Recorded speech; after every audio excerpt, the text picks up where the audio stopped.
الرحمن الرحیم رب اشرح لی صدری ویسر لی امری واحلل عقدۃ من لسانی یفقهوا قولی رب زدنی علما اللهم فقہنی فی الدین نحمدہ و نصلی علی رسولہ الکریم اما بعد فاعوذ باللہ من الشیطان الرجیم بسم اللہ الرحمن الرحیم. چلیے جی ہم بالکل شارٹیسٹ طریقے سے قرآن کو سمجھنے کی کوشش کرتے ہیں کہ ہمیں پتہ چل جائے کہ ہر سپارے میں اللہ تعالیٰ نے مین اس کے کون سے ٹاپک جو ہیں وہ کور کیے ہوئے ہیں. تو سب سے پہلے تو جو آتی ہے وہ ہے سورہ الفاتحہ. اور آپ کو پتہ ہی ہے قرآن کو جب ہم سٹارٹ کرتے ہیں پڑھتے ہیں تو ہم علم حاصل کرنے کے لیے اور اپنا ایمان بڑھانے کے لیے اور اس پہ عمل کرنے کے لیے پڑھتے ہیں نا. اس کا مقصد ایمان میں اضافہ ہے. تو سورہ فاتحہ جو یہ صورت ہے اس کے ٹوٹل جو ہیں تقریباً آپ 10-11 نام ہیں اور یہ وہ پہلی صورت ہے جو بالکل کمپلیٹ پوری نازل ہوئی ہے, ایک ایک کر کے نہیں آیتیں آئیں.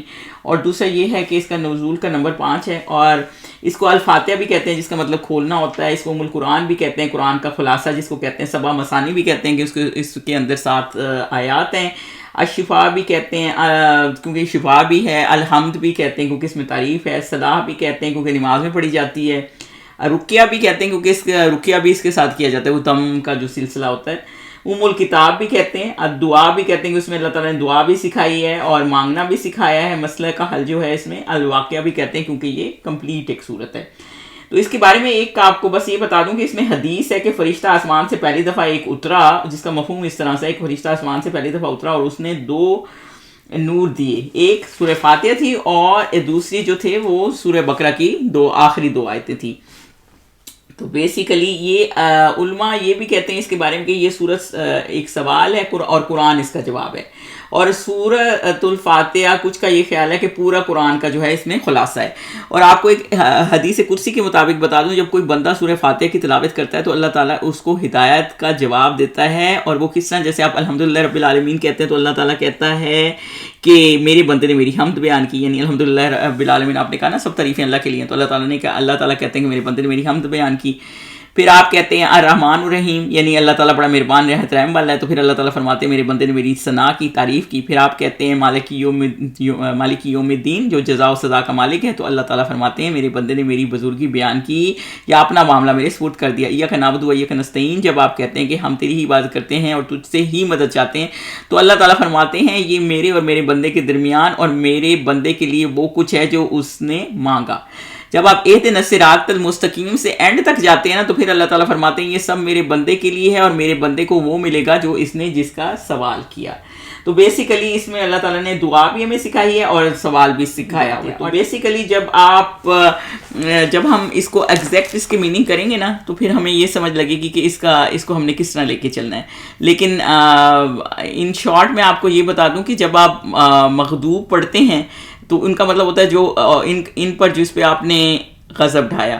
اور جب آپ یہ الضالین پڑھتے ہیں نا, تو اللہ تعالیٰ سے وہ ان کے بارے میں کیا ہوتا ہے, ان کا جو گمراہ کیے گئے. ضالین ہوتا ہے جو گمراہ کیے گئے اور المغضوب ہوتا ہے جو غضب ڈالا. اور کیونکہ ضالین المغضوب اس طرح سے سیم پڑ جاتے ہیں کیونکہ جو گمراہ ہوتے ہیں انہیں پہ ہی اللہ تعالیٰ کا غضب آئے گا. تو کچھ لوگوں کا خیال یہ ہے کہ جو علم اور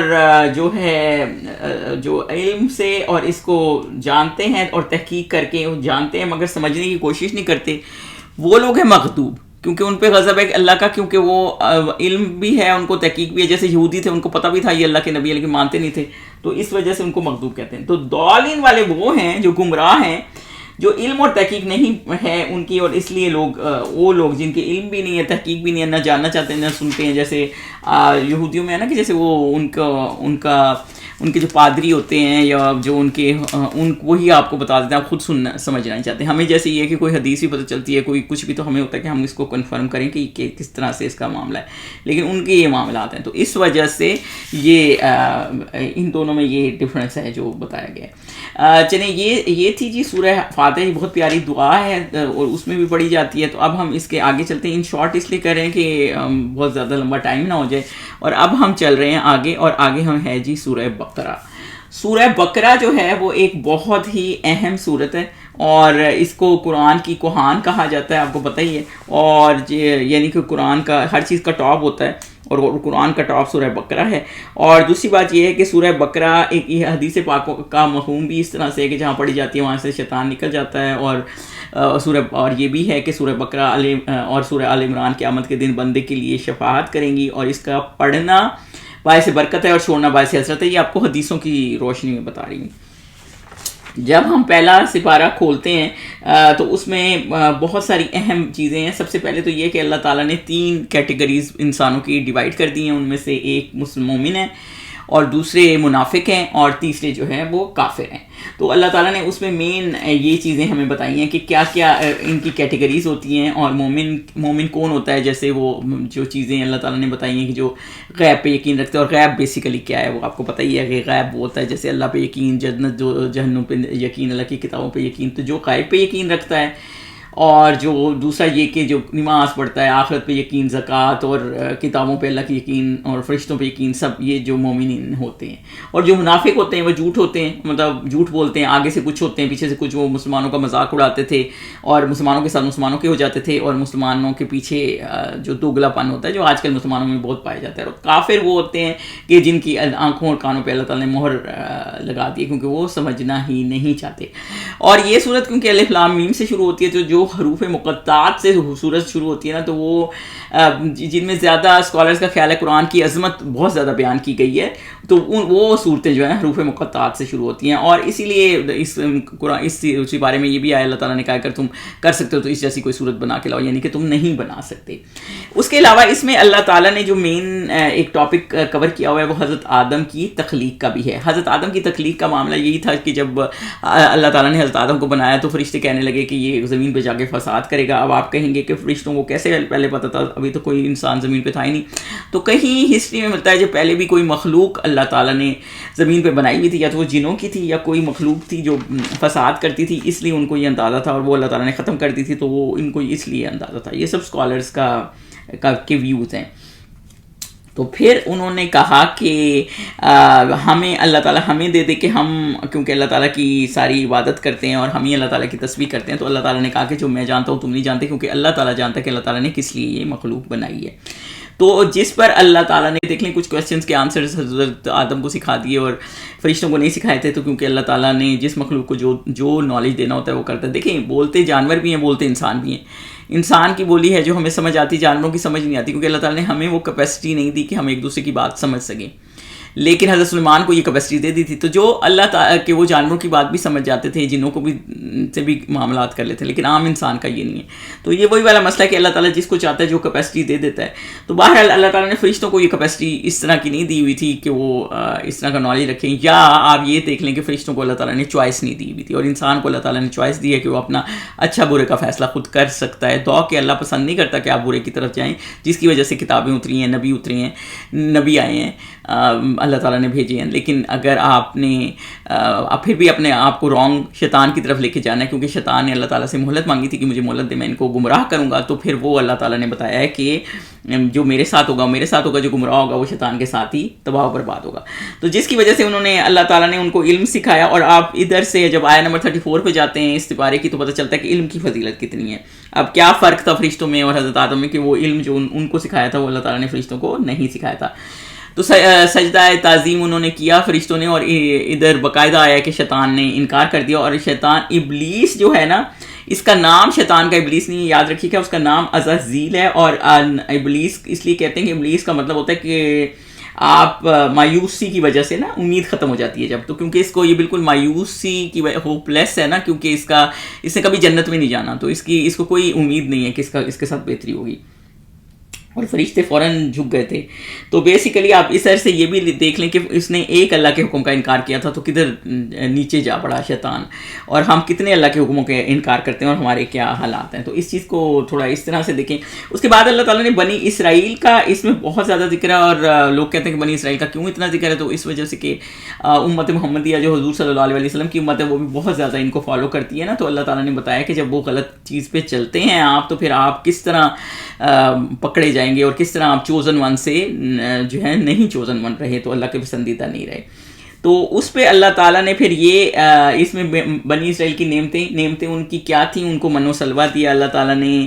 ان کو اللہ تعالیٰ نے جو ہے جب پھر ان کی اس سے جان چھڑوائی نا, جیسے ہوتا ہے نا ہم گھما کے کب بات کر لیں یا اس طرح بھی ہے, تو اس طرح نا اس طرح کی چیزوں میں نہ پڑا کریں. اگر جو سیدھی احکامات ہیں اس کو ویسے ہی کیا کریں, جس سے ہمیں یہ بھی سبق ملتا ہے. تو پھر اللہ تعالیٰ نے ان کو بندر بنا دیا تھا. یہ والا قصہ بھی اس کے اندر ہے. اس کے علاوہ اس کا نام البقرہ ہے, تو اس کی کوئی وجہ ہی ہوگی, اور اس کی وجہ یہ ہے کہ یہ جو سورت ہے اس میں وہ ایک گائے والا قصہ ہے سوری، جو ایک شخص قتل ہو گیا اور اس کا کوئی گواہ نہیں تھا، تو پھر اللہ تعالیٰ نے کہا کہ گائے لاؤ اور اس کا گوشت اس کو لگاؤ تو وہ لاش خود بولے گی. جس طرح اللہ تعالیٰ نے یہ بھی بتایا کہ جب مردے کو زندہ کیا جاتا ہے تو پھر وہ مردے کو اللہ تعالیٰ زندہ کر دے گا، تو وہ اللہ تعالیٰ کے لیے کوئی بڑی بات نہیں ہے، تو وہ خود ہی بتا دے گا کہ اس کا قاتل کون ہے.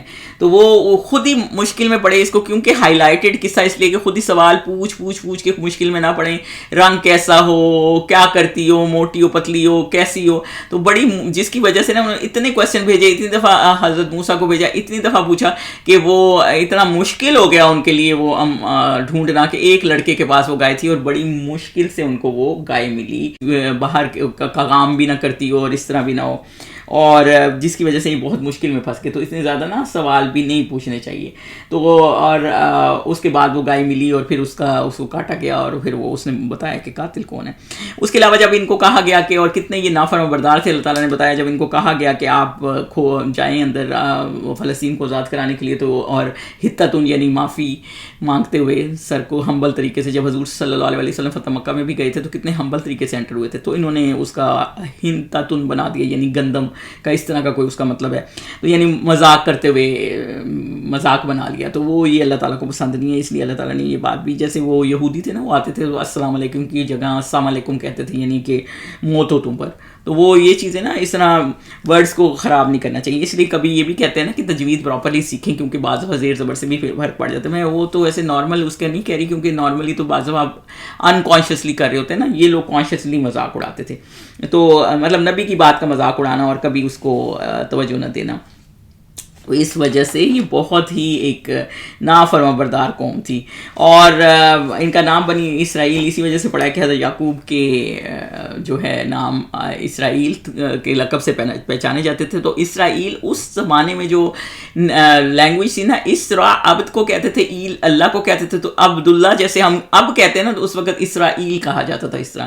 تو اس لیے ان کو ان کا نام یہ تھا، اور وہ آگے سے ان سے ہی ساری جو ہے وہ ان کی جنریشن جو ہے چلی ہے. اس کے علاوہ اس سپارے میں ہم نے ہاروت ماروت کا قصہ بھی پڑھا ہے، اور ہاروت ماروت کا یہ کہ اللہ تعالیٰ نے 2 فرشتے بھیجے جن کو یہ تھا کہ یہ ان کو جو اگر جو چاہے گا جادو سیکھنا سکھائیں گے، ورنہ وہ فرشتے خود ہی منع کرتے تھے اور کہتے تھے یہ فتنہ ہے. مطلب یہ ان کا ٹیسٹ تھا اس قوم کا، کیونکہ اس قوم جادو میں بہت پڑی ہوئی تھی، اور ان کا کام یہ تھا کہ میاں بیوی میں جو ہے وہ درار ڈلواتا تھا، لڑائی ڈلواتا تھا. مطلب جو وہ جادو تھا وہ جادو اس طرح کا تھا، دوری کر دیتا تھا. اور آپ یہ دیکھیں کہ شیطان سب سے زیادہ خوش کس بات سے ہوتا ہے؟ جب میاں بیوی میں لڑائی ہو جاتی ہے، کیونکہ جب گھر ڈسٹرب ہو جاتا ہے نا تو سارا سینیریو خراب ہو جاتا ہے، بچے ڈسٹرب ہو جاتے ہیں اور پورا ایک فیملی سسٹم ڈسٹرب ہو جاتا ہے نا، تو وہ جس کی وجہ سے بہت زیادہ مشکلات پیدا ہو جاتی ہیں. تو یہ بیس ہے اور وہ اس سے ہی سٹارٹ کرتا ہے اور اس سے بہت خوش ہوتا ہے. تو یہ چیز تھی، اور جنہوں نے یہ کیا تو اس لیے وہ لیکن وہ پھر بھی اس چیز میں پڑے ہوئے تھے کہ نہیں ہمیں یہ چیز سکھاؤ، اور وہ سیکھنا چاہتے تھے، حالانکہ فرشتے منع بھی کرے تھے. تو یہ ان کا یہ ٹیسٹ تھا. اس کے علاوہ اللہ تعالیٰ نے اس میں حضرت ابراہیم کا قصہ بھی بتایا ہے، اور حضرت ابراہیم کا قصہ یہی ہے کہ وہ ایک حنیف تھے اور اللہ کے نیک بندے تھے. اور اس کے علاوہ یہ تھا کہ انہوں نے خانہ کعبہ کو اللہ تعالیٰ نے ان کے ہاتھ سے بنوایا، جو پہلے بنا ہوا تو تھا حضرت آدم کے ٹائم سے بھی اور پہلے بھی، لیکن وہ اللہ تعالیٰ نے جو ہے دوبارہ میرا خیال ہے اس کی بنیادیں پھر دوبارہ ان کو بتائیں کہ یہاں ہیں، تو انہوں نے دوبارہ اس کی بنیادیں اٹھا دیں. 125 میں کہ خانہ کعبہ کو اللہ تعالیٰ نے لوٹنے کی جگہ بنا دیا.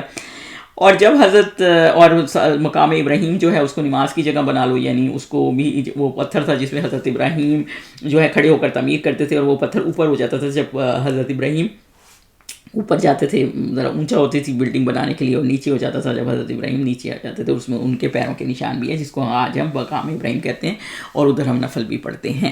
اور اس کے علاوہ آپ یہ دیکھیں کہ اس میں اللہ تعالیٰ نے اس کو پاک جگہ بنائی ہے، طواف کی، نماز کی اور امن کی جگہ بنائی ہے. اس زمانے میں بھی کفار بھی اگر کسی کا جھگڑا ہو جاتا تھا نا تو بھی وہ ادھر کوئی کعبے میں چلا جاتا تھا نا تو وہ ادھر لڑتے نہیں تھے. تو ان کو یہ ہوتا تھا کہ نہیں، ہاں یہ حرم کے اندر چلا گیا تو ہم نے نہیں لڑنا. اور یہ ہمیں اللہ تعالیٰ نے اس میں مینرز بھی سکھائیں گے. حضرت ابراہیم جب خانہ کعبہ بنا رہے تھے تو پھر وہ اس میں دعائیں بھی کرتے جا رہے تھے، اور کہ اللہ تعالیٰ میں کے ایفرٹ قبول کریں. تو اس میں ہمیں یہ سبق ملتا ہے کہ جب آپ نیکی کا کوئی کام کریں تو دعا بھی کریں. اب جیسے اب روزے رکھ رہے ہیں یا کچھ بھی، تو دعا کریں کہ اللہ تعالیٰ اس کو قبول بھی کرے، کیونکہ ہمارے تو ایفرٹ ہیں اور پتہ نہیں کتنے ٹھیک ہیں اور کتنے نہیں ہیں. تو یہ چیز ہمیں اللہ تعالیٰ نے سکھائی ہے کہ نیکی کے کام کے لیے بھی نا آپ طریقے سے دعائیں کریں. اور اللہ تعالیٰ نے جو ہے پھر آگے ان کی نسلوں تک سوچیں کہ کتنا علم کو بھی اور اس جگہ کو بھی کتنا آباد کر دیا، جو حضرت ابراہیم چاہتے تھے کہ اس جگہ کو آباد کر دیں اور لوگ آ کے کوئی آئے اور تعلیم دے، اور وہ سارا کچھ اللہ تعالیٰ نے ان کی دعا جو ہے وہ قبول کی، اور بعد میں آخری نبی حضور صلی اللہ علیہ وسلم بھیجے جنہوں نے ساری تعلیم دی اور عرب میں پورے دین پھیل گیا۔ اور سب سے بڑی بات یہ ہے کہ جب حضرت ابراہیم کا جو معاملہ تھا، آپ کو پتہ ہی ہے کہ جو بی بی ہاجرہ اور حضرت اسماعیل کو چھوڑ گئے تھے، اور وہ اللہ تعالیٰ کا حکم تھا، اور وہ کتنے حنیف تھے کہ وہ بالکل ویسے ہی کہنا کرتے تھے جیسے اللہ تعالیٰ کا حکم تھا، کراس کویسچننگ نہیں کرتے تھے۔ تو اور جب ہم اس پارے کے آخر میں جاتے ہیں تو اللہ تعالیٰ نے ایک تو 137 پہ جب ہم جائیں گے نا تو ایک اہم آیت ہے، اگر ایمان کوئی لاتا ہے نا تو وہ ایمان لانے کا طریقہ کیسا ہے، جیسے آپ صلی اللہ علیہ وسلم کا ایمان ہے یا صحابیوں کا ایمان ہے۔ تو اگر ویسا ایمان لاتے ہیں نا تو وہ ایمان ہے۔ اور ان کا ایمان کیسا تھا؟ ان کا ایمان تھا سمینا و اطعنا، یعنی جیسے اللہ تعالیٰ کا حکم ہے آپ نے ویسے کرنا ہے۔ اور جب ہم آخری آیتوں تک جاتے ہیں 138 میں، تو صبغۃ اللہ ہے، اللہ کا رنگ، اور اللہ کا رنگ کون سا ہے جو سب سے زیادہ اچھا ہے؟ یعنی جو اللہ کی بندگی کا رنگ ہے، بیسیکلی ایمان کا رنگ ہے، جو جیسے اللہ تعالیٰ کے احکامات ہے ویسے جائے گا نا تو وہ اللہ تعالیٰ کا رنگ ہوگا۔ یعنی کہ وہ جب ہم 136 میں ہم نے مسلمون پڑھا ہے، 138 میں عابدون پڑھا ہے، 139 میں مخلصون پڑھا ہے، یعنی جو اسلام پہ ہوتا ہے، عبادت بھی کرتا ہے اللہ کی، اور اخلاص، مخلصین ہوتے ہیں جو اخلاص کے ساتھ، یعنی جو کچھ بھی کرتا ہے نا وہ اللہ تعالیٰ کے لیے کرتا ہے، تو اس لیے وہ اللہ تعالیٰ کا رنگ ہے۔ اور صبغۃ اللہ جو ہے اس پر اس کا رنگ ہے، جس کا رنگ چڑھتا ہے اس کا پتہ چل جاتا ہے۔ تو ایک حدیث پاک کا مفہوم ہے کہ جس نے کسی قوم کی مشابہت کی نا وہ اسی میں سے ہے۔ اور ہماری زندگی میں آپ یہ دیکھیں کہ ہم نے صبغۃ اللہ کا رنگ کیا ہوا ہے یا کون سا رنگ چڑھایا ہوا ہے، مطلب جس طرح کہ آپ کا ایٹیٹیوڈ ہوگا نا تو آپ وہ کہتے ہیں نا جیسے آپ جیسے ہوں گے ویسے ہی لوگوں میں سے اٹھائے جائیں گے۔ تو اگر ہم نے اپنے اوپر دین کا رنگ چڑھائیں گے نا تو پھر ہم نیک لوگوں میں اٹھائے جائیں گے، اور اگر ہم اپنے اوپر دین کا رنگ نہیں چڑھائیں گے تو پھر ہم نیک لوگوں میں نہیں چڑھائے جائیں گے۔ یہ پورے سپارے جو پہلا سپارہ ہے اس کا مفہوم اس طرح سے اس کی سب ہے۔ جزاک اللہ خیر۔ سبحانک اللہم و بحمدک، اشہد ان لا الہ الا انت، استغفرک و اتوب الیک۔